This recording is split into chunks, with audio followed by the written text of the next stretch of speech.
পর্যন্ত কালেকশন হয়েছে। এবার আজকে যেই জায়গাতে 1 নম্বর বছরে থাকে, দেখি আল্লাহ তাবারাক ওয়া তাআলা কতদূর আমাদের প্রতি রহম করছেন, আল্লাহ কতটুকু আমাদের প্রতি দয়া করছেন। আজকে জামে মসজিদের জালসা, আমার ইমাম সাহেব নানাজান মাওলানা জালালউদ্দিন সাহেব বললেন যে ভাই, মোটামুটি মসজিদের ছাদে 30 লক্ষ টাকা খরচ আছে। 30 লক্ষ টাকা খরচ আছে শুধু ছাদে, তারপরে বাকি খরচ তো আছে। এখনকার আজকে জালসার উদ্দেশ্য হলো যেন আল্লাহর ঘরের ছাদটা হয়ে যায়। তো 30 লক্ষ টাকা আমার এই বানসর এলাকাতে, বানসর গ্রামের সোরাঘাট নিয়ে এমন আল্লাহওয়ালা আছেন, যদি 1 লাখ করে 30 জন দিয়ে দেয় তো যথেষ্ট করতে পারবেন তারা ছাদ আল্লাহর রহমতে। কারণ এই স্টেজে বসে বসে আমি নাম বলছি, 1 লাখ টাকার একটা কলম চেয়েছিলাম, মনে হয় বোম্বাইতে কাজ করছিল লোকটা, 1 লাখ টাকা একবারে ফোনে বলে দিলেন মাওলানা 1 লাখ টাকা আমি দিয়ে দিলাম। এবারও ইনশাআল্লাহ 50,000, লাখ, 25,000, 20,000 করে আপনারা দান করবেন। আর যে আশা উদ্দেশ্য নিয়ে জালসা লাগানো হয়েছে, আল্লাহর কাছে দোয়া করি, আল্লাহ আজকে তুমি আমাদের প্রতি রহম করো, দয়া করো, আল্লাহ এই জালসাকে কামিয়াব করো এবং তোমার ঘরের যেন আমরা ছাদ মুকাম্মাল পরিপূর্ণভাবে করতে পারি। আল্লাহ তার তুমি আমাদেরকে তৌফিক দাও, আল্লাহুম্মা আমিন।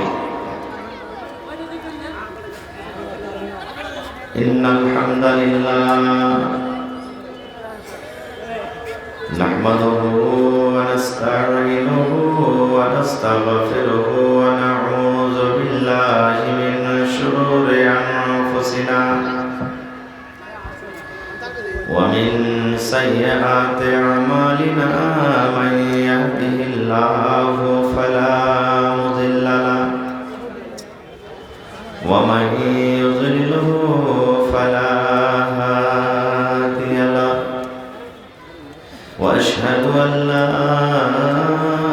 ইলাহা ইল্লাল্লাহু ওয়াহদাহু লা শারীকা লাহু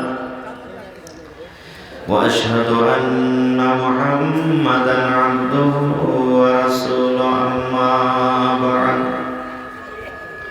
ফাইন্না খায়রাল হাদীসি কিতাবুল্লাহ ওয়া খায়রাল হাদী হাদী মুহাম্মাদিন সাল্লাল্লাহু আলাইহি ওয়া সাল্লাম ওয়া শাররাল উমুরি মুহদাসাতুহা ওয়া কুল্লু মুহদাসাতিন বিদআহ ওয়া কুল্লু বিদআতিন যালালাহ ওয়া কুল্লু যালালাতিন ফিন্নার। আউযু বিল্লাহি মিনাশ শাইতানির রাজীম। বিসমিল্লাহির রহমানির রহিম। ওয়াল আসরি ইন্নাল ইনসানা লাফি খুসর ইল্লাল্লাযীনা আমানু ওয়া আমিলুস সালিহাতি ওয়া তাওয়াসাউ বিল হাক্কি ওয়া তাওয়াসাউ বিস sabr। وقال النبي صلى الله عليه وسلم من بنى لله مسجدا بنى الله له بيتا في الجنة। আজ মন মন চঞ্চল রে ভাই, ঝরে দুটি আছে, বুঝাইলে বোঝেস না তুই কোন জঙ্গলের পাখি রে। আজ মন মোর চঞ্চল রে, আজ মন মোর চঞ্চল রে ভাই, ঝরে দুটি আছে, বুঝাইলে বোঝেস না তুই কোন জঙ্গলের পাখি রে। আজ মন মোর চঞ্চল রে। কাঁচা বাঁশের খাট বাঁধিবে, শুকনো পাতের ঘর, কাঁচা বাঁশের খাট বাঁধিবে শুকনো পাতের ডোর। এমন করে বাঁধবে রে মন চলবে না তোর জোর রে, আজ মন মোর চঞ্চল রে, আজ মন মোর চঞ্চল রে ভাই, ঝরে দুটি আঁখি বুঝাইলে বোঝিস না তুই বন জঙ্গলের পাখি রে, আজ মন মোর চঞ্চল রে। বরের পাতা গরম পানি দিয়ে মন তোকে গোসল করাবে, বরের পাতা গরম পানি দিয়ে মন তোকে গোসল করাবে, গোসল করাইয়া মন তোকে কাফন পরাবে রে, আজ মন মোর চঞ্চল রে। কাফন পরাইয়া মন তোর জানাজা পড়িবে, কাফন পরাইয়া মন তোর জানাজা পড়িবে, জানাজা পড়িয়া মন তোকে দফন করিবে রে, আজ মন মোর চঞ্চল রে। মা কান্দিবে বেটার বেটা, বোন কান্দিবে ভাই, মা কান্দিবে বেটার বেটা, বোন কান্দিবে ভাই। পরের বেবি পরের বেটি সে কানবে আর তোয়ও পাই নাই রে, আজ মন মোর চঞ্চল রে। মা কান্দিবে বেটার বেটা, বোন কান্দিবে ভাই, ঘরের বেবে না রে কানবে আর তো কেহ নাই রে, আজ মন মোর চঞ্চল রে, আজ মন মোর চঞ্চল রে ভাই, ঝরে দুটি আঁখি বুঝাইলে বোঝিস না তুই কোন জঙ্গলের পাখি রে, আজ মন মোর চঞ্চল রে। নারে তাকবীর। আজকে জলসা আমার যোগ্যতম শ্রদ্ধেয় সভাপতি সাহেব, উপস্থিত উলামায়ে কেরাম, সামনে বসে থাকা ইসলাম দরদি দিন দরদি ভাই ও বাবাজিরা, পর্দানশীন মায়েরা এবং খালারা, সমস্ত তারিফ ও গুণগান সেই মহান আল্লাহ তাবারাক ওয়া তাআলার জন্য, যে মহান আল্লাহ তাবারাক ওয়া তাআলা আজকে আমাদেরকে এই বানসর সোরাঘাট জামে মসজিদের এই জালসার প্যান্ডেলের তলাতে একত্রিত হয়ে বসে কিছু বলার ও শোনার তৌফিক দিয়েছেন।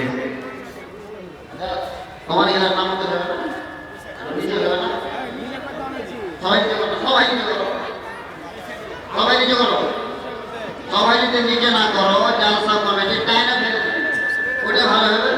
সবাই নিজে করো, পিছিয়ে থেকে বসে আসবে শুনবে লাগে, যদি দেখতে না পায় তো শুনলেও ভালো লাগবে না। এটা সবাই নিজে করো, কেউ এদিকে সাইডে সাইডে এসো, কেউ কেউ ওই সাইডে যাও, কেউ এই সাইডে থাকবে, সামনে হাতে খালি খাও, কেউ এই সাইডে করলো, কেউ এই সাইডে করলো। সবাই শুনবে কোন কোন জায়গা থেকে এসেছে, যদি দেখতে না পাবে মুখখানটা শুনলেও ভালো লাগবে। এটা তোমরা ডিস্টার্ব করবে না। আর সাইড করলো, দু সাইডে করলো, আর নিচে করতাও, একটু করে নিচে করতাও, অত ঘন ঘন করে ছিল না, একটু দূরে দূরে করে ঠান্ডা দেখতে পাই, একটু দূরে দূরে করে খাও। মধ্যখান দিয়ে একটু রাস্তা ছাড়ো ভাই, মানুষ আসার লাগে।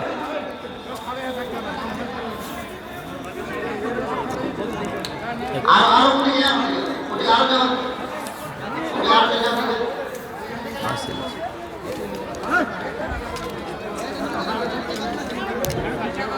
ঠিক আছে, তাই আমরা সে আল্লাহর প্রশংসা করি যে আল্লাহ পাক আজকে আমাদেরকে এই পিন্ডালের তলাতে বসে কিছু বলার বছরার তৌফিক দিয়েছেন, তাই আমরা সে আল্লাহর প্রশংসা করি। সকলেই পড়েন আলহামদুলিল্লাহ, একটু অন্তর থেকে জোর করে পড়েন আলহামদুলিল্লাহ।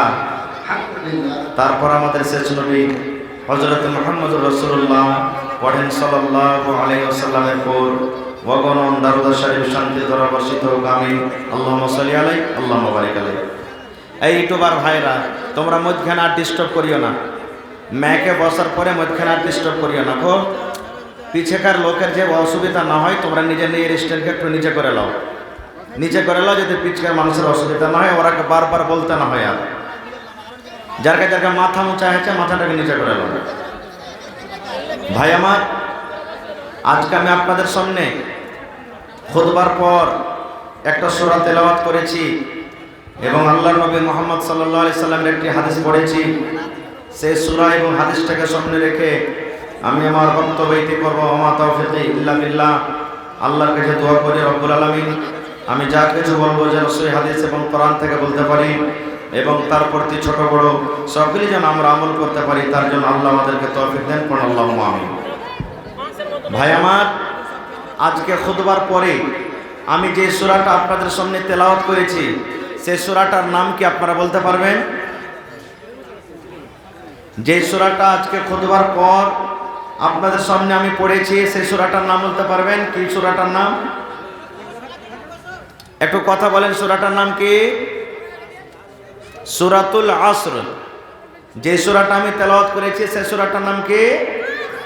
জোরে বলেন, সূরাতুল আসর। এই সূরাটা কত দামি সূরা জানেন? গোটা সূরা আমি বলতে পারবো না, বাস এক দুটা পয়েন্ট আপনাদের সামনে তুলে ধরবো ইনশাআল্লাহ। ইমাম শাফি রাহমাতুল্লাহ আলাইহি বলছেন যে আল্লাহ তাবারাক ওয়া তাআলা মানুষকে হেদায়েতের জন্য, মানুষকে কুপথ থেকে সুপথে নিয়ে আসার জন্য যদি গোটা কোরআন মাজিদ আল্লাহ নাজিল না করে, গোটা কোরআন মাজিদ আল্লাহ অবতীর্ণ না করে, শুধু একমাত্র সূরাতুল আসরে যদি আল্লাহ তাবারাক ওয়া তাআলা নাজিল করে ছেড়ে দিতেন, তো মানুষের হেদায়েতের জন্য যথেষ্ট ছিল। এত দামি সূরা। আমরা নামাজে পড়ি, আমরা এমনি টাইমে পড়ি, পাড়ায় মানুষের সূরাটা মা খালা ভাই বোন মুখস্থ রয়েছে, কিন্তু সূরাটাতে আল্লাহ তাবারাক ওয়া তাআলা কি বলতে চেয়েছেন সেটা আমরা সবাই জানি না। জানছি ভাই? আমরা জানি না। আল্লাহ তাবারাক ওয়া তাআলা এই কোরআনে এই সূরাটা যে দিলেন, সূরাটার অর্থ কি? আল্লাহ বলছেন ওয়াল আসর।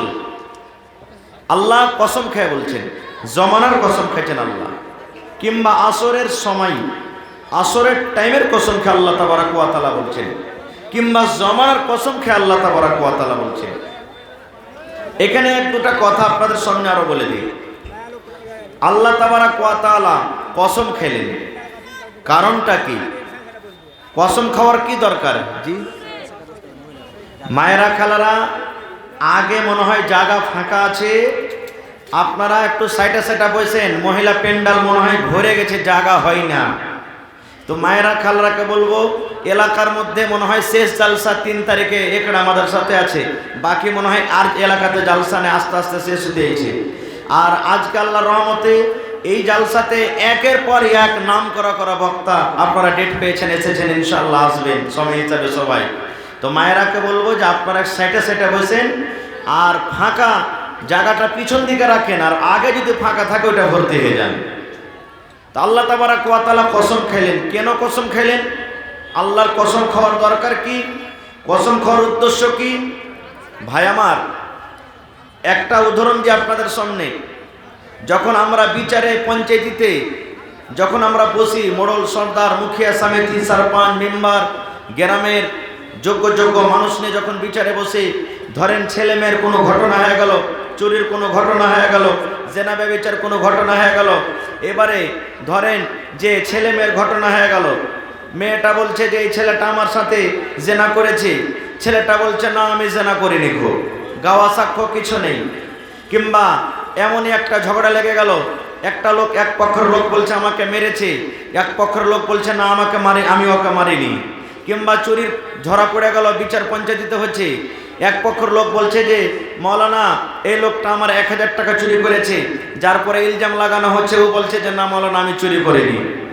এই অবস্থাতে এই মতো টাইমের সময়তে যারা বিচারক থাকবেন, বিচারে বসে থাকবেন, তারা কি বলবেন যে তোমাদের গাওয়া সাক্ষ্য যখন নেই তখন তোমরা এক কাম করো, যার পরে ইলজাম লেগেছে তুমি কসম খেয়ে বের হয়ে যাও।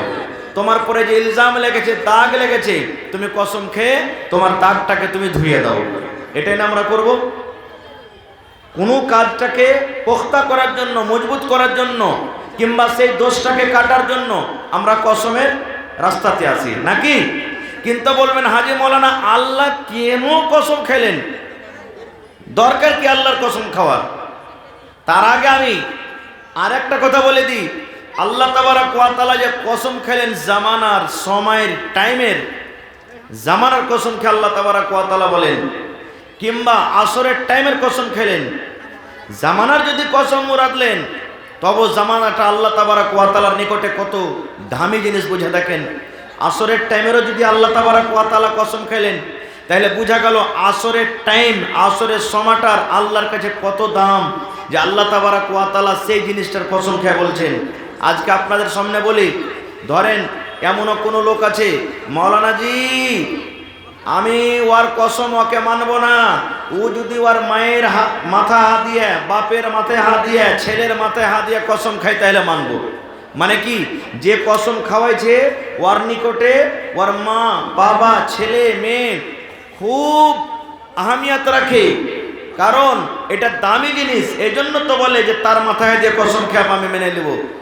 কিন্তু একটু এখানে আর একটা কথা বলে দিই, যে আল্লাহ তাবারক ওয়া তাআলা জমানার কসম খাইলেন, আল্লাহ তাবারক ওয়া তাআলা কোনো জায়গাতে রাইতের কসম খেয়েছেন, আল্লাহ কোনো জায়গাতে 3 ফলের কসম খেয়েছেন, জাইতুন ফলের কসম খেয়েছেন, তুরে সিন পাহাড়ের কসম খেয়েছেন, কোনো জায়গাতে আল্লাহ জমিনের কসম খেয়েছেন, কোনো জায়গাতে আল্লাহ রাতের কসম খেয়েছেন, কোনো জায়গাতে আল্লাহ দিনের কসম খেয়েছেন, বিভিন্ন রকমের কসম খেয়েছেন। কিন্তু আপনারা যদি প্রশ্ন করেন হাজি মাওলানা আমরা তো মানুষ, আমরা কি কসম খেতে হবে তো কিভাবে খেতে হবে, আর যদি আমরা কসম খাবো তো কিভাবে খাবো? আল্লাহ রাসূল সেটা বলে দিয়েছেন। রে আমার উম্মত, নবী 1400 বছর আগে এলান করে দিয়েছেন, উম্মত রে তোমরা শুনে নাও, মান হালাফা বিগাইরিল্লাহি ফাকাদ আশরাক। আল্লাহ রাসূল বলেছেন, উম্মত যদি তোমরা গায়রুল্লাহর কসম খাও, আল্লাহ বাদ দিয়ে, আল্লাহ ছাড়া অন্য জিনিসের তোমরা যদি কসম খাও রে উম্মত, সেটা তোমাদের দ্বারাতে শিরকের গুনাহ হয়ে গেল, তোমাদের দ্বারাতে বড় গুনাহ হয়ে গেল, তোমাদের দ্বারাতে কাবিরা গুনাহ হয়ে গেল, শিরকের গুনাহ হয়ে গেল, তোমাদের দ্বারাতে পাপ হয়ে গেল। তাইলে কথাতে কথাতে আমার মায়েরা, খালারা বেশিরভাগ এরকম কসম খায়। শাশুড়ি বউতে ঝগড়া লেগে গেল, যায় ঝগড়া লেগে গেল, স্বামী স্ত্রীতে ঝগড়া লেগে গেল, ননদে ঝগড়া লেগে গেল, পড়োশিতে ঝগড়া লেগে গেল, মুরগি নিয়ে ঝগড়া লেগে গেল, ডিম নিয়ে ঝগড়া লেগে গেল। কথাতে কথাতে আমার মায়েরা বলবে, বহিন রে যদি তোর আমার পরে বিশ্বাস না হয়, এই আমার কোলে ফেরেশতা ছেলেটা আছে, এই ছেলেটার কসম খেয়ে আমি বলি। মা খালারা বলবে, দানার কসম খেয়ে বলি, চোখ ছুঁয়ে কসম খাইবে, চোখের কসম করে বলি। মায়েরা খালারা মাটি ছুঁয়ে কসম খাইবে, মাটির কসম খেয়ে বলি বাবুরে। মা খালারা ঘরের তলাতে যদি বসে থাকেন, ঘরের ভিতরে বসে থাকেন, এবার ঘরের কসম খেয়ে বলবে। খাটের ওপরে যদি বসে থাকেন, মায়েরা খালারা বলবেন, ভাইয়েরা বলবেন, ভাই রে আমি এইটা কাজ করি না রে ভাই, এই মরণতে খাটের কসম খেয়ে আমি বলি। এরকম কসম খাই না? মুসলমান মাটির কসম খাই কি খাই না? বাপের, মায়ের, দাদার, দাদির, নানার, নানির সমস্ত জিনিসের কসম খাই। তাহলে এই সমস্ত কসম খাওয়া কি? আল্লাহর নবী এলান করে দিয়েছেন, মান হালাফা বিগাইরিল্লাহি ফাকাদ আশরাক। আল্লাহ ছাড়া যদি তুমি মায়ের কসম খাও, তোমার দ্বারাতে শিরিক হয়ে গেল। তুমি ছেলের কসম খাও, তোমার দ্বারাতে শিরিক হয়ে গেল। তুমি যদি নানা, দাদা, আসমান জমিন মাটির কসম খাও, তুমি খাটের কসম খাও, তুমি ঘরের কসম খাও, আল্লাহ রাসূল বলেছেন, উম্মত তোমার দ্বারাতে শিরিকের গুনাহ হয়ে গেল, শিরিকের পাপ হয়ে গেল। এবার এবার যদি বলবেন মাওলানা শিরিকের গুনাহ যদি আমার দ্বারাতে হয়ে যায়, শিরিকের ভুল যদি আমার দ্বারাতে হয়ে যায়, শিরিকের গুনাহ যদি আমার দ্বারাতে হয়ে যায়, মাওলানা কত বড় এটা পাপের কাজ। শিরিকের গুনাহ যদি আমার দ্বারাতে হয়ে যায়, এটা কত বড় ভুল। আল্লাহর নিকটে এটা কত বড় বোঝ, আল্লাহর নিকটে এটা কত বড় গুনাহ। আল্লাহ রাব্বুল আলামিন কোরআনের অন্য জায়গাতে বলছেন, এরা দুনিয়ার মানুষ তোমরা কান করে শুনে নাও রে মুসলমান, ও মুমিন মুমিনা তোমরা শুনে নাও। আল্লাহ রাব্বুল আলামিন কোরআনের অন্য জায়গাতে বলছেন, ইন্নাল্লাহা লা ইয়াগফিরু আন ইউশরাকা বিহি ওয়া ইয়াগফিরু মা দুনা যালিকা লিমান ইয়াশা। আল্লাহ তাবারাক ওয়া তাআলা বলেন, আরে দুনিয়ার মানুষ তোমরা শুনে নাও, তুমি জিনা করে মরেছো, আমি আল্লাহ যদি চাই তোমাকে মাফ করে দেব রে বান্দা। তুমি চুরি করে মরেছো, আমি আল্লাহ যদি চাই তোমাকে মাফ করে দেব। তুমি বেনামাজি হয়ে মরেছো, আমি আল্লাহ ইচ্ছা করলে তোমাকে মাফ করব। তুমি মদ পান করে মরেছো, আমি ইচ্ছা করলে তোমাকে মাফ করব রে বান্দা। তুমি ডাকাতি করে মরেছো, আমি আল্লাহ ইচ্ছা করলে তোমাকে মাফ করে দেব, ইচ্ছা করলে তোমাকে শাস্তি দেব। কিন্তু বান্দারে শুনে নাও, তুমি যদি শিরিকের হালাতে মরে যাও, তুমি শিরিকের গুনাহ করে মরে যাও, তোমার দ্বারা কে যে শিরিক হয়ে যায়, আর তুমি মরার আগে আগে তওবা যদি না করতে পারো রে বান্দা, তোমার দ্বারা শিরিক হয়েছে, তুমি তওবা করতে পাওনি, তোমার মওত হয়ে গেছে। আল্লাহ রাব্বুল আলামিন বলেন, বান্দা বান্দিরে, এই শিরিকের বোঝ, শিরিকের গুনাহ নিয়ে যদি তুমি আমার দরবারে চলে আসো, আমি আল্লাহ রাব্বুল আলামিন এই পাপ এই গুনাহকে তোমার মাফ করতে পারবো না। আমি আল্লাহ তাবারাক ওয়া তাআলা তোমার শিরিকের গুনাহকে মাফ করব না। নারে তাকবীর। তাহলে শিরিকের পাপ কত বড় হলো। তাহলে সোজা কথা বুঝে রাখেন, আমরা মানুষ, আমাদেরকে কসম খেতে গেলে, কসমের দরকার হতে গেলে কার কসম খেতে হবে ভাই? জোরে বলেন, কার কসম খেতে হবে? আরো জোরে বলেন, কার কসম খেতে হবে? আল্লাহর প্রতি আমাদের বিশ্বাস ভরসা আছে তো? আছে না নেই? আল্লাহর প্রতি আমাদের বিশ্বাস আছে তো?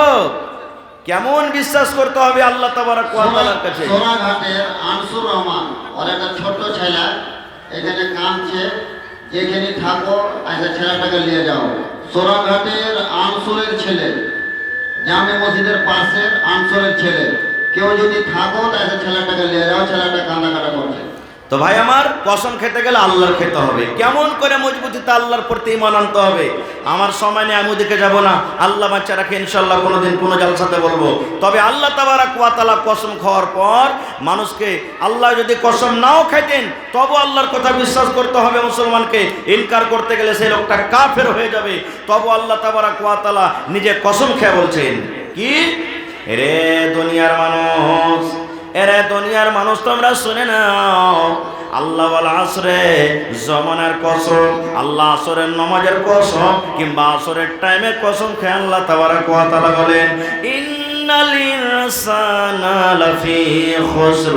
জমিনের উপরে, আকাশের তলাতে যত ইনসান রয়েছে, সমস্ত ইনসান, সমস্ত মানুষ খাসারাতে রয়েছে, ঘটাতে রয়েছে, নোকসানে আছে। সমস্ত মানুষ খাসারাতে আছে, সমস্ত মানুষ ঘটাতে আছে, সমস্ত মানুষ নোকসানে আছে। এই নোকসান থেকে বাঁচতে গেলে, এই নোকসান থেকে, ঘটা থেকে বাঁচতে গেলে, এই নোকসান থেকে বাঁচতে গেলে, এই ঘটা থেকে বাঁচতে গেলে, এই খাসারা থেকে বাঁচতে গেলে আল্লাহ তাবারাক ওয়া তাআলা বলেন, দুনিয়ার মানুষ রে, যদি বেঁচে থাকা কালে চারখানা যদি কোনো আল্লাহর বান্দা কিংবা বান্দি কাজ করতে পারে, যদি কোনো আল্লাহ এবং আল্লাহর বান্দির, আল্লাহ বান্দা এবং বান্দির ভিতরে চারখানা গুণ থাকে, চারখানা আমল থাকে, আল্লাহ তাবারাক ওয়া তাআলা বলেন, বান্দারে, ওই লোকটা, ওই মুমিন মুমিনা, ওই আমার বান্দা বান্দি ঘটা থেকে বেঁচে যাবে, খাসারা থেকে বেঁচে যাবে। ওই লোকটা ঘটা থেকে বেঁচে যাবে, নোকসান বেঁচে যাবে। এবার বলবেন, মাওলানা চারখানা কাম কি আমাদেরকে করতে হবে তাইলে আমরা জাহান্নামের আগুন থেকে বেঁচে যাব? চারখানা দুনিয়াতে কোন এমন আমল আছে মাওলানা? চারখানা দুনিয়াতে দুনিয়াতে কোন এমন আমলের কথা আল্লাহ তাবারক ওয়া তাআলা বলেন যে সেই ঘটা থেকে খাসারা থেকে আমরা বাঁচব? চারখানার মধ্যে আল্লাহ তাবারক ওয়া তাআলা প্রথম নম্বরে যে কথাটার ব্যাপারে বলছেন, ইল্লাল্লাযীনা আমানু ওয়া আমিলুস সালিহাত। এরে দুনিয়ার মানুষ তোমরা শুনে নাও, চারখানা আমল যারা করবে, চারখানা গুণ, চারখানা সিফাত যার মধ্যে থাকবে, তারা ঘটা থেকে বেঁচে যাবে, খাসরা থেকে বেঁচে যাবে। কি কি চারখানার মধ্যে? প্রথম কথা আল্লাহ বলেন আমানু, যে আমার প্রতি ঈমান এনেছে, আমি এক আল্লাহ আমাকে বলে বিশ্বাস করেছে, আমি আল্লাহ এক আমাকে বলে বিশ্বাস করেছে, আমি আল্লাহ রুজির মালিক আমার প্রতি ঈমান রেখেছে, আমি মওত হায়াতের মালিক আমার প্রতি ঈমান রেখেছে, আমি জান্নাত জাহান্নামের মালিক আমার প্রতি ঈমান রেখেছে, আমার কোনো মা নাই, আমার কোনো বাবা নাই, আমার কোনো ছেলে নাই, আমার কোনো মেয়ে নাই, আমার কোনো দাদা দাদি নাই, আমার কোনো বেবি বাচ্চা নাই। আল্লাহ তাবারক ওয়া তাআলা বলেন দুনিয়ার মানুষ রে, এরকম মতন বিশ্বাস, এরকম ঈমান যার আমার প্রতি রয়েছে, সেই লোকটা খাসারা থেকে বেঁচে যাবে, সেই লোকটা গুনাহ থেকে বেঁচে যাবে, সেই লোকটা ঘটা থেকে নোকসান থেকে বেঁচে যাবে। আপনারা জানেন আদম আলাইহিস সালামকে আল্লাহ জান্নাতের ভিতরে যখন রাখলেন, আল্লাহ তাবারক ওয়া তাআলা আদম এবং মা হাওয়াকে ডাকতে বললেন, এরে আমার আদম হাওয়া তোমরা শুনে নাও, জান্নাতের মধ্যে তোমরা ঘুরো, জান্নাতের মধ্যে তোমরা থাকো, জান্নাতের মধ্যে যা ইচ্ছা সেখানে যাও, ফল খাও, কিন্তু আল্লাহ তাবারক ওয়া তাআলা একটা গাছের দিকে ইশারা করে বললেন, ওয়ালা তাকরাবা হাযিহিশ শাজারা। এরে আদম, ও আমার হাওয়া তুমি শুনে নাও, জান্নাতের ভিতরে সব গাছের ফল তোমরা খাও, কিন্তু আল্লাহ একটা গাছের দিকে ইশারা করে বললেন, এ আদম, এ হাওয়া, জান্নাতের ভিতরে সব জায়গাতে তোমরা যাও, ঘোরো, ফল খাও, কিন্তু খবরদার খবরদার, আল্লাহ একটা গাছের দিকে ইশারা করে বললেন, এই গাছটার ফল খাওয়া দূরের কথা, এই গাছটার ফল খাওয়া দূরের কথা রে আদম হাওয়া, এই গাছটার নিকটে খবরদার তোমরা যেও না, এই গাছটার পাঞ্জরে তোমরা যেও না, এই গাছটার কাছে খবরদার তোমরা যেও না।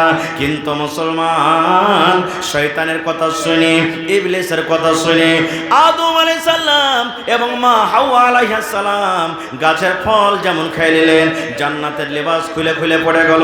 এবারে তারা দাঁড়াতে ভুল হয়ে গেল, তাদের দাঁড়াতে গুনাহ হয়ে গেল। আল্লাহর দরবারে দুহাত তুলে দোয়া করতে লাগলেন, রব্বানা যালামনা আনফুসানা ওয়া ইল্লাম তাগফির লানা ওয়া তারহামনা লানাকুনান্না মিনাল খাসিরিন। এই যে মিয়া বিবি স্বামী স্ত্রী দুজন কেন্দে কেন্দে আল্লাহর দরবারে দোয়া করতে লাগলেন, রব্বানা, এ আমার রব, এ আমার প্রভু, এ আমার আল্লাহ, যালামনা আনফুসানা, আল্লাহ আমরা দুইজনে স্বামী স্ত্রী মিলে নিজের নফসের পরে জুলুম করেছি, আল্লাহ তুমি ফল খাইতে মানা করেছিলে, আল্লাহ আমরা ফল খেয়ে নিলাম, আমরা নিজের নফসের পরে জুলুম করলাম, অত্যাচার করলাম। আল্লাহ জি, যদি তুমি আমাদের গুনাহকে মাফ না করো, আল্লাহ যদি তুমি আমাদের প্রতি দয়া না করো, রহম না করো, লানাকুনান্না মিনাল খাসিরিন, আল্লাহ খাসারাকারীদের মধ্যে আমরা হয়ে যাব, যারা ঘটাতে আছে তাদের দল আমরা হয়ে যাব, আল্লাহ যারা নোকসানে আছে তাদের জামাতে আমরা হয়ে যাব। আল্লাহ তুমি আমাদের প্রতি দয়া করো, আল্লাহ তুমি আমাদের প্রতি রহম করো, এবং আল্লাহ তুমি আমাদের গুনাহকে মাফ করে দাও। কয়েকদিন আমরা এই দোয়াটা পড়ছি, পড়ি না তো ভাই আমার। তো প্রথম নম্বর হলো কি, আল্লাহ এবং আল্লাহ রাসূলের প্রতি ঈমান আনতে হবে। ঈমান কিভাবে আনতে হবে আমি ওদিকে যাব না, তবে একটা পয়েন্ট আপনাদের সামনে আমি শুরু তুলে ধরি। আল্লাহর নবী সাল্লাল্লাহু আলাইহি সাল্লাম যখন মেরাজে গেলেন, এক রাতে মক্কা থেকে নিয়ে আল্লাহর আদেশে ফিলিস্তিন মসজিদ আকসা যেখানে আছে এখন লড়াই যুদ্ধ চলছে, ওই মসজিদ আকসাতে সমস্ত নবীদের ইমাম হলেন আমাদের নবী মুহাম্মদ সাল্লাল্লাহু আলাইহি সাল্লাম। 2 রাকাত নামাজ পড়লেন, একই রাতে 7 আকাশের উপরে জান্নাত জাহান্নাম দেখে 5 ওয়াক্ত নামাজ আল্লাহ রাসূলের নিয়ে এসে আবার একই রাতে মক্কাতে এসে হাজির। সকালবেলাতে নবীর চাচা আবু জাহল এসে হাজির, ভাতিজা মুহাম্মদ, আজকে কি তোমার কাছে কোনো নতুন খবর নেই? তোমার কাছে কোনো জিন আসেনি? তোমার কাছে কোনো মশান আসেনি? তোমার কাছে নতুন খবর নেই? মজাক করছেন, ঠাট্টা করছেন। নবীজি আফসোস করে বসে আছেন, আল্লাহ, এক রাত্রে আমি মক্কা থেকে ফিলিস্তিনের মাঠ, যেখানে 20 দিন 25 দিন 1 মাসের রাস্তা, ওখান থেকে আবার 7 আকাশের উপরে জান্নাত জাহান্নাম সব দেখে এসেছি, আমি যদি এই কথাটা বলি লোকেদের মাঝে যে হ্যাঁ এগুলো আমি দেখেছি, তা আমার কথাটা মানবে না? কেউ মানবে? মানবে? আজকে আপনারা এই যে বসে আছেন, কিছুদিন আগে দেখবেন আমাদের ভারতের বৈজ্ঞানিকেরা চাঁদের উপরে রোবট পাঠালছে, চন্দ্রয়ান 3। শুনেছেন, দেখেছেন না দেখেননি? আজ থেকে 50 বছর আগে মানুষেরা এটাকে বিশ্বাস করেছিল যে চাঁদের উপরে কেউ যেতে পারবে, কোন রোবট কোন জাহাজ যেতে পারবে, বিশ্বাস করেছিল। 50 বছর পর কি হবে কেউ জানে? কেউ জানে না। তো আবু জাহল যখন এসে বললেন যে ভাতিজা, তোমার কাছে কোনো নতুন খবর নেই? তো নবীজি বললেন হ্যাঁ আছে। বলছে কি খবর? বলছে আল্লাহর আদেশে আমি এই মক্কা থেকে বাইতুল মুকাদ্দাস, ওখান থেকে 7 আকাশের উপরে জান্নাত জাহান্নাম দেখে এসেছি। যখন কথাটা বলা, আবু জাহল কি বলছেন জানেন? ওরে সুবহানাল্লাহ, আরে মুহাম্মদের জিন ভূত জাদু জমিনের উপরে ছিল, এখন আকাশের উপরে চলে গেছে। বলছে এই মুহাম্মদ ভাতিজা, আমার সামনে যে কথাটা তুই বললি, আমি তোর বন্ধু আবু বকরকে ডেকে আনছি, ওর সামনে বলতে পারবি? বলছে হ্যাঁ পারবো। আবু জাহল কিন্তু তাক ধরে আছে যে আজকে আবু বকর তো এর কথা জীবনে মানবে না। আর এতদিন মেনে এলো, এরকম কথা আবু বকর জীবনে কোনোদিন বিশ্বাস করবে না। দৌড়াইতে দৌড়াইতে আবু জাহল চলে গেলেন। আবু বকর বলছে কি হয়েছে? বলছে তাড়াতাড়ি করে চলো তোমার নবীর কাছে। বলছে কি হয়েছে? বলছে যে আরে তোমার নবী এই মক্কা থেকে নিয়ে বাইতুল মুকাদ্দাস, ওখান থেকে 7 আকাশের উপরে জান্নাত জাহান্নাম সব একই রাতে বেলে দেখে এসেছে। আবু বকর বলছেন আবু জাহল রে, তুই যদি বলছিস তো তোর কথা বলবো না, কিন্তু আমার নবী যদি বলেন তো আমি সে কথাটাকে মানবো, চল। চলে গেলেন। এবারে আবু বকর বলছেন, আবু বকর রাদিয়াল্লাহু তাআলা আনহু, নবীজি আবু জাহল এরকম কথা বলছে, আপনি নাকি এক রাতে এই মক্কা থেকে নিয়ে বাইতুল মুকাদ্দাস, ওখান থেকে 7 আকাশের উপরে জান্নাত জাহান্নাম সব দেখে এসেছেন? নবীজি বললেন হ্যাঁ আবু বকর দেখেছি। ওরে সুবহানাল্লাহ, যেমন কথাটা বলা, হযরত আবু বকর রাদিয়াল্লাহু তাআলা আনহু বললেন ইয়া রাসূলুল্লাহ, আল্লাহর নবী গো, আমি আবু বকর আপনার বন্ধু, আপনার দোস্ত, আপনার প্রতি ঈমান এনেছি। আপনি বলেছেন আল্লাহ এক, জীবনে আল্লাহকে কোনোদিন দেখেনি, কিন্তু এক আল্লাহর প্রতি ঈমান এনেছি। আপনি বলেছেন জিবরিল ফেরেশতা আমার কাছে আছে, জিবরিল ফেরেশতাকে জীবনে কোনোদিন দেখেনি, কিন্তু আর প্রতি ঈমান এনেছি। নবী গো, আপনি বলেছেন জান্নাত জাহান্নাম আছে, জান্নাত জাহান্নাম 2 চোখে দেখেনি, ওর প্রতি ঈমান এনেছি। আল্লাহ রাসূল গো, আজকে যদি আপনি বলেন মক্কা থেকে আমি ফিলিস্তিন, আর ওখান থেকে 7 আকাশের উপরে জান্নাত জাহান্নাম সব একে রাত্রে দেখে এসেছি, হযরত আবু বকর বললেন ইয়া রাসূলুল্লাহ, আমি আবু বকর মেনে গেলাম, মেনে গেলাম, মেনে গেলাম, মেনে গেলাম। আপনার মতো লোক কোনোদিন মিথ্যা বলতে পারে না, আপনার মতো কোনোদিন লোক ঝুঠা বলতে পারে না, আপনার মতো লোক বেঈমান হইতে পারে না। আপনি আল্লাহর আদেশে আখিরাতে সব কিছু দেখে এসেছেন। আমি আবু বকর ঈমান আনলাম, আপনাকে মেনে নিলাম, আপনার তাসদীক করলাম। যখন কথাটা বলা, এই আমার মায়েরা খালারা বলে শোনেন, আল্লাহ রাসূল বলছেন ও আবু বকর শুনে নাও, আজ থেকে শুধু তোমাকে আবু বকর বলে ডাকবে না রে, আজ থেকে শুধু তোমাকে লোকেরা আবু বকর বলবে না। আবু বকর তুমি আমার কথার প্রতি ঈমান এনেছো, আমার কথাটাকে তুমি বিশ্বাস করলে। আবু বকর আজ থেকে যখন লোকেরা তোমাকে ডাকবে, তোমার নামের সাথে আমি টাইটেল দিয়ে দিলাম, তোমাকে সিদ্দিক বলে ডাকবে, মানে আবু বকর সিদ্দিক বলে তোমাকে ডাকবে। নারে তাকবীর! এরকম ঈমান আনতে হবে। ঈমান না আনতে গেলে আল্লাহ তাবারাক ওয়া তাআলা কোনো আমল কবুল করবেন না। তো প্রথম নম্বর হলো কি? ঈমান। কেমন ঈমান? যেমন হযরত আবু বকর রাদিয়াল্লাহু তাআলা ঈমান এনেছেন। 2 নম্বরে ওয়ামিলুস সালিহাত। একবার খুব শর্টে কথা বলবো ভাই, নেক আমল করতে হবে। নেক আমল বলতে কি? শুধু নামাজ পড়াটা নেক আমল নয়, রোজা রাখাটা নেক আমল নয়, দান করাটা নেক আমল নয়, তেলাওয়াত করাটা নেক আমল নয়, হজ করাটা শুধু নেক আমল নয়। ওয়ামিলুস সালিহাত, ওই কামগুলাকে, ওই আমলগুলাকে নেক বলা হয়। জীবনে আপনি এমন কোনো কাজ করলেন যে কাজটাতে আল্লাহ তাবারাক ওয়া তাআলা আপনার খুশি হয়ে গেল, যে আল্লাহ তাবারক ওয়া তাআলা রাজি হয়ে গেল। এরকম আমলকে সালেহ আমল বলা হয়েছে, এরকম আমলকে নেক আমল বলা হয়েছে। এর আগে আমি কোন জালসাতে বলেছিলাম, এ ভাই মুসলমান, আল্লাহ রাসূল বলেছেন, আরে দুনিয়ার মানুষ, একটা ফাহিশা, একটা বেশ্যা নারী যে জেনা ব্যভিচার করত, জেনা ব্যভিচার করত, জেনে ব্যভিচার করতে করতে আল্লাহ রাব্বুল আলামিন তার দিলে ডর দিলে, ভয় দিলেন। একটা কুকুরকে, নাপাক জানোয়ার, নাপাক কুকুরকে পানি পান করায় আল্লাহ রাব্বুল আলামিন তার জীবনের গুনাহ মাফ করে আল্লাহ তাকে জান্নাতে ঘোষণা করে দিলেন। এটা হলো আমালুস সালেহাত।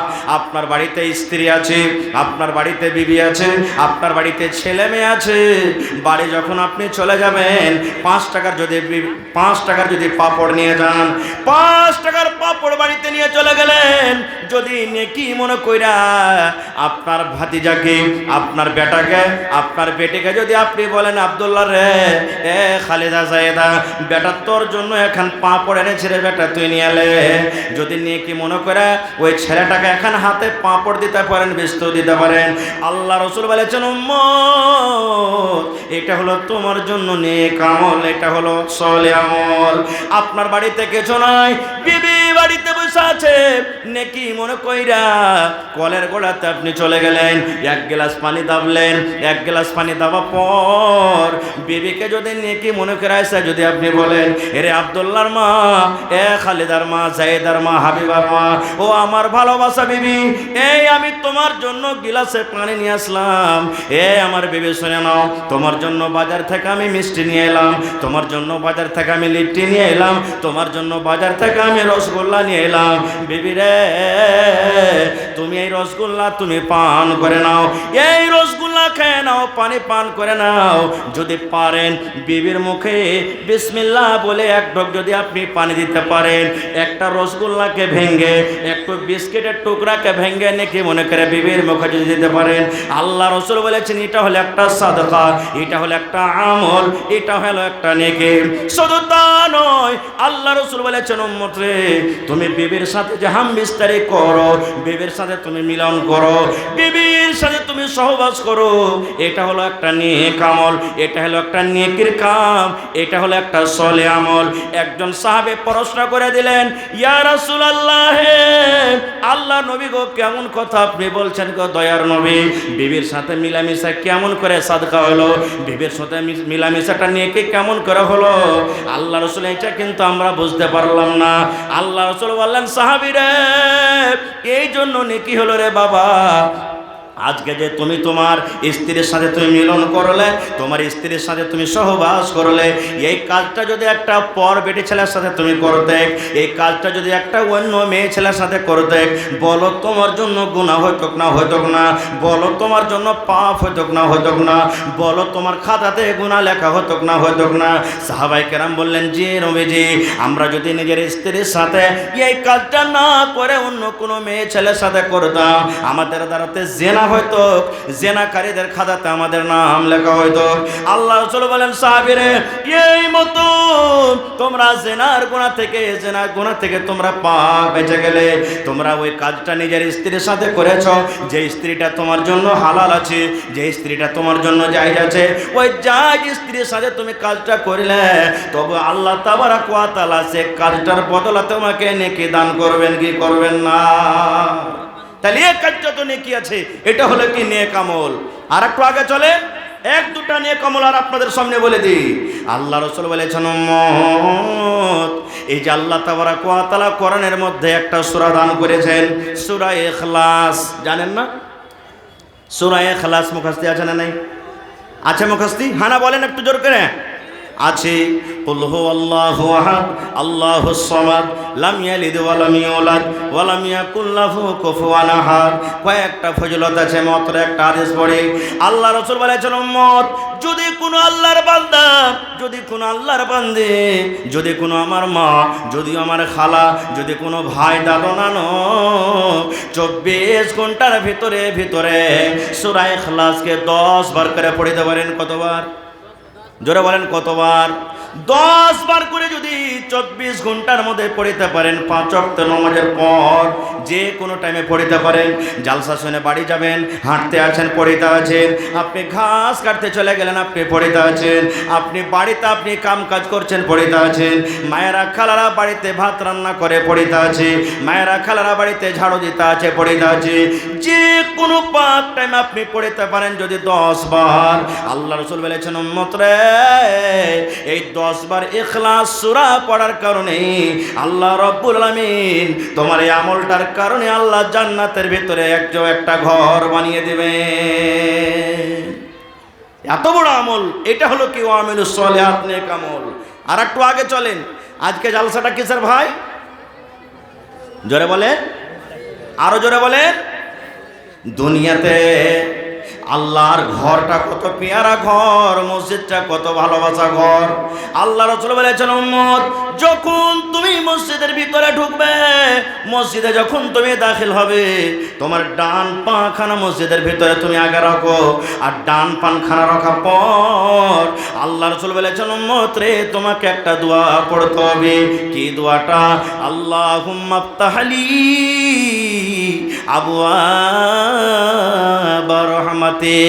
এই দোয়াটার মানে হলো, আয় আল্লাহ তুমি আমার জন্য রহমতের দুয়ার আল্লাহ খুলে দাও। আল্লাহ তুমি রহমতের দুয়ার খুলে দাও। আল্লাহ তুমি আমার জন্য রহমতের দরজাকে আল্লাহ খুলে দাও। তাহলে বলেন, মসজিদটা রহমত না জহমতের ঘর? কিসের ঘর? রহমতের ঘর। আল্লাহ তুমি আমার জন্য রহমতের ঘর খুলে দাও। এবার এর বিপরীত উল্টা, জমিনের ওপরে সব থেকে আল্লাহ তাবারক ওয়া তাআলার নিকটে কোন জায়গাটা খারাপ বলেন তো? জোরে বলেন, আরো জোরে বলেন। বাজার। এটা কার হাদিস? রসুলের হাদিস, রসুলের কথা, যে পৃথিবীতে সব থেকে উত্তম জায়গা হলো মসজিদ, আর সব থেকে নোংরা খারাপ জায়গা হলো কি? বাজার। কিন্তু মুসলমান রে, এই বাজারের মধ্যে একটা ফজিলত লুকিয়ে আছে, একটা ফজিলত ঢুকে আছে, একটা আমল ঢুকে আছে, নেক আমল ঢুকে আছে। যদি আপনি সেই আমলটা করতে পারেন, কত বড় আপনি নেকির হকদার হয়ে গেলেন। একটু হাদিস শুনেন।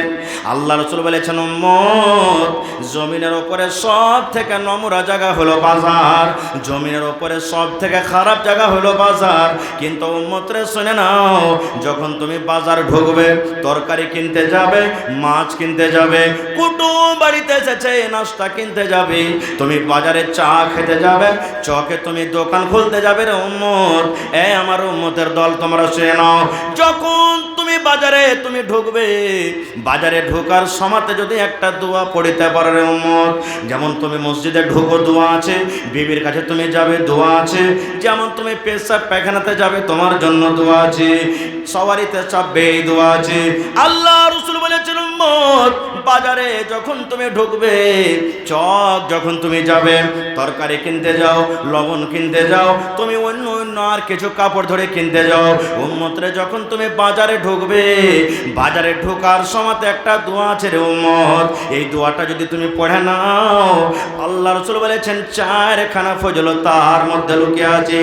1 নম্বর ফজিলত, তোমার জীবনের যত সাগিরা গুনাহ আছে, ছোট ছোট গুনাহ আছে, আল্লাহ রাব্বুল আমিন সেই দোয়াটা পড়ার কারণে জীবনের 10 লক্ষ গুনাহকে আল্লাহ তোমার মাফ করে দিবেন, এবং আল্লাহ তাবারক ওয়া তাআলা 10 লক্ষ নেকি আল্লাহ তোমার খাতাতে রেখে দিবেন। শুধু তা নয়, আল্লাহ রাসূল 3 নম্বর ফজিলত বলেছেন উম্মত রে, তোমার 10 লক্ষ দরজাকে আল্লাহ, সিঁড়িকে আল্লাহ বুলন্দ করে দিবেন, উঁচা করে দিবেন। 4 নম্বরে বলেছেন, ওয়া ফি রাওয়ায়াতিন, অন্য রাওয়ায়াত আছে এই দোয়াটার ব্যাপারে, আল্লাহ রাসূল বলেছেন 4 নম্বর ফজিলত উম্মত, বাজারে ঢোকার সময় যদি এই দোয়াটা পড়তে পারো, আল্লাহ রাব্বুল আলামিন তোমার জন্য জান্নাতের ভিতরে এখন ঘর বানিয়ে দিবেন। তাহলে বাজারে ঢুকবেন, দোয়া আছে, দোয়াটা পড়তে গেলে কয়টা ফজিলত হলো? 4খানা। 1 নম্বর, জীবনের সাগিরা ছোট ছোট গুনাহগুলো 10 লক্ষ গুনাহ মাফ হবে, 10 লক্ষ নেকি আপনার খাতাতে তোলা হবে, 10 লক্ষ তোর দরজা আল্লাহ আপনার উঁচা করে দিবেন, এবং 4 নম্বরে জান্নাতে আপনার জন্য আল্লাহ একটা ঘর বানিয়ে দিবেন। বলেন, এত খারাপ জায়গাতে যাবেন, দোয়াটা যদি পড়েন তো এত নেকি, তাহলে দোয়াটা শেখার দরকার আছে না নেই? দোয়াটা শেখার দরকার আছে না নেই? এবার বলবেন মাওলানা দোয়াটাকে একটু বলে দেন। আল্লাহ রাসূল বলেছেন উম্মত, লা ইলাহা ইল্লাল্লাহু ওয়াহদাহু লা শারীকা লা লাহুল মুলকু ওয়া লাহুল হামদু ইউহয়ি ওয়া ইউমীত ওয়া হুয়া হাইয়্যুন লা ইয়ামুতু বিয়াদিহিল খায়র ওয়া হুয়া আলা কুল্লি শাইইন কাদির।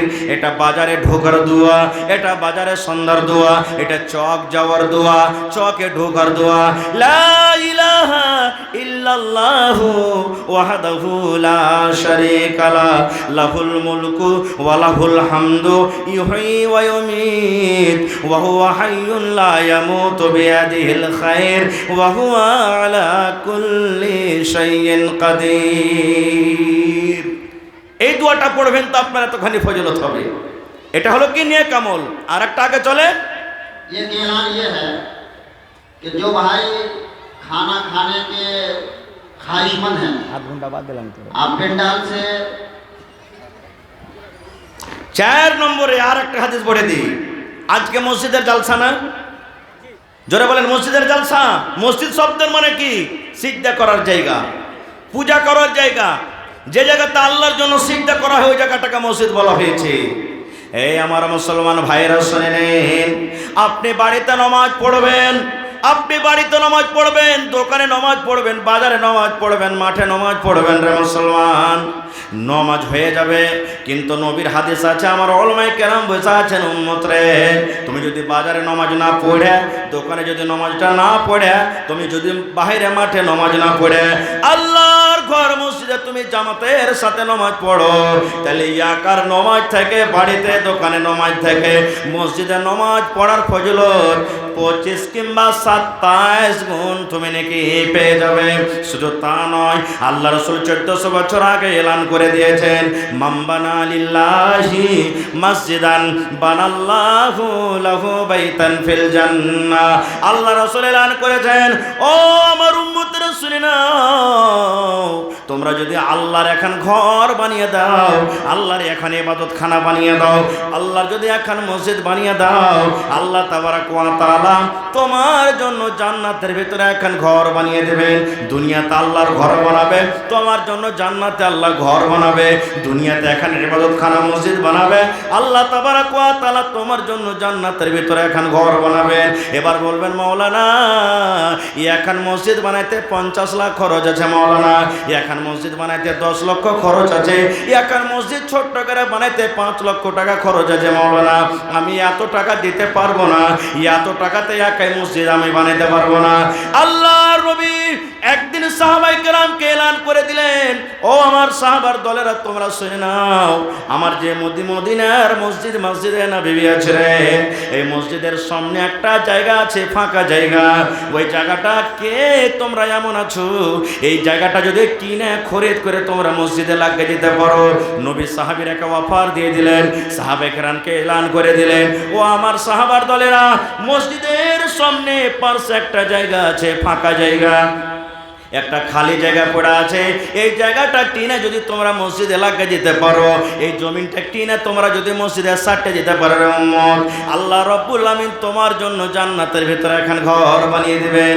হযরত ওসমান গনি রাদিয়াল্লাহু তাআলা আনহু দাঁড় হয়ে গেলেন, বললেন, ইয়া রাসূলুল্লাহ, হে আল্লাহর নবী গো, আমি ওসমান বিন আফফান, আমি ওসমান গনি, এই জায়গাটা যত টাকা লাগবে গো নবীজি আমি কিনে মসজিদে লাগিয়ে দেব। আল্লাহ রাসূল বলেছেন, ওসমান তোমার জন্য আল্লাহ রাব্বুল আলামিন জান্নাতের ভিতরে এখন ঘর বানিয়ে দিবে। তাহলে বোঝা গেল আপনি গোটাই মসজিদ পারবেন না। আজকে ধরেন মসজিদে 30 লক্ষ টাকা খরচ আছে, আপনি দিলেন 5,000, কেউ দিলে 50,000, কেউ দিলে 1 লাখ, কেউ দিলে 100, এই করে করে করে করে করে 30 লাখ টাকা দিয়ে ছাদ করা হয়ে গেল। কেউ ছড় দিয়ে দিলে, কেউ গিট্টি দিয়ে দিলে, কেউ সিমেন্ট দিয়ে দিলে, এই করে করে যদি মসজিদের শরীক হয়ে গেল, মসজিদের দানে শরীক হয়ে গেল, মসজিদের নির্মাণে শরীক হয়ে গেল, আল্লাহ রাসূল বলেছেন, যত লোক দানে শরীক হবে রে, সমস্ত লোকের জন্য রব্বুল আলামিন জান্নাতের ভিতরে এখানকার ঘর বানিয়ে দেবেন। নারে তাকবীর! সমস্ত লোকের জন্য জান্নাতের ভিতরে আল্লাহ এখন ঘর বানিয়ে দিবেন। এবার বলবেন, মাওলানা ঘর কে বানাবে? কোন লোকেরা মসজিদ বানাবে? মসজিদটা আল্লাহ তাবারক ওয়া তাআলা কোন লোকের হাতে আল্লাহ নির্মাণ করাবেন সেটাও আল্লাহ কোরআনে বলে দিয়েছেন। ইন্নামা ইয়ামুরু মাসাজিদাল্লাহি মান আমানা বিল্লাহ। এই করে করে করে করে আরো কিছু কথা আছে। আল্লাহ তাবারক ওয়া তাআলা বলেন, আরে দুনিয়ার মানুষ শুনে নাও, এরে বানসর, সোনাঘাট, টেকড়া, বানসর, আশেপাশের যত লোক আছে তোমরা শুনে নাও।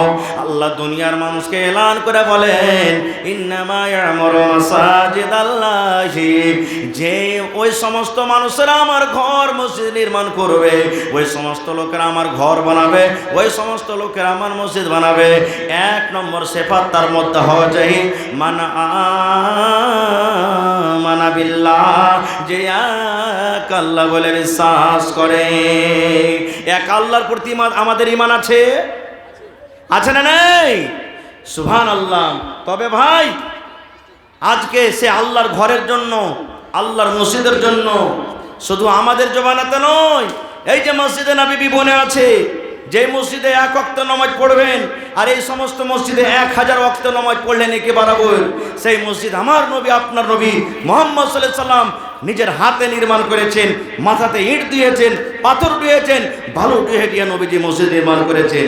এই যে কাবা শরীফ, যে কাবা শরীফের দিকে আমরা নামাজ পড়ি মুখ করে, যেটা হলো আমাদের কিবলা, ওই কাবা শরীফে এক টাইমের নামাজ পড়েন আর এই সমস্ত মসজিদে 1 লক্ষ ওয়াক্ত নামাজ পড়েন, নেকিতে বরাবর হলো। সেই মসজিদটাকে নির্মাণ করেছেন জানেন? আল্লাহুস সামাদ হযরত ইসমাঈল আলাইহিস সালাম এবং তার আব্বাজান হযরত ইব্রাহিম আলাইহিস সালাম, দুই বাপ বেটাতে মিলে। সুবহানাল্লাহ। এক বাপ হলো লেবর, এক বাপ হলো রাজমিস্ত্রি, বেটা হলেন লেবর, মানে এক নবী মিস্ত্রি, এক নবী হলেন লেবর, দুইজন মিলে আল্লাহর ঘর মসজিদ বানিয়ে দিয়েছেন। তবে ভাই 1 টাকা দিবেন, 1 টাকা নিব, দেখি কোন আল্লাহর বান্দা আজকে মসজিদের জন্য, ছাতের জন্য কোন এমন একটা বীর মুজাহিদ আছেন মাওলানা 1 লক্ষ টাকা দান করবেন? আছেন কেউ? গত বছর এই জায়গাতে আমি 1 লাখ টাকা পর্যন্ত পেয়েছি। এই যে খড়বড়ের উদাহরণ দিলাম, যদি খড়বড়ের কোনো মানুষ থাকে এখানে জানতে পারবে, একটা লোক মসজিদের জন্য 8,95,000 টাকা দান করলেন মাওলানা মসজিদের জন্য। লেন 8,95,000 মানে 9 লক্ষ টাকা মোটামুটি। একটা লোক 4 লক্ষ টাকা দান করেছেন, একটা লোক মহিলা হয়ে 1 লক্ষ টাকা দান করেছেন। দেখি আজকের জালসাতে 30 লক্ষ টাকার দরকার আছে মসজিদে, দেখি কোন আল্লাহর বান্দা আছেন, মাওলানা আমি 1 লক্ষ টাকা দান করলাম, মাওলানা আমি 50,000 টাকা দিলাম, মাওলানা আমি 25 করে দিলাম, মাওলানা আমি 5 কুইন্টাল রডের দাম দিয়ে দিলাম, কেউ 100 বড়া সিমেন্টের দাম দিয়ে দিলাম। এই করে করে আসেন আল্লাহর ঘরের জন্য।